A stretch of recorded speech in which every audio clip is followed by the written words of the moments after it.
Distributing cash to shareholders. Distributing cash to shareholders is a crucial aspect of corporate finance. It demonstrates a company's financial health and commitment to investor returns. This presentation explores key methods and considerations in this process. Methods of cash distribution. Dividends. Now, regular payments from company profits. It can be quarterly, semi-annual, or annual, signals financial stability and rewards long-term investors. Share buybacks. The company repurchases its own stock, increases earnings per share and stock price, offers tax advantages compared to dividends. Special dividends. One-time payouts are often from excess cash or asset sales, rewards shareholders without committing to regular dividends. Considerations in cash distribution. Financial health.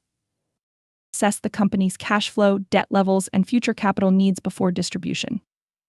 Shareholder preferences. Consider tax implications and investor expectations when choosing a distribution method. Market conditions. Evaluate economic climate and industry trends to determine optimal timing and amount. Legal requirements. Comply with regulations regarding dividend payments and share repurchases. I am AI Jennifer. Leave a comment if you have a question. Thank you for watching. Subscribe to our channel.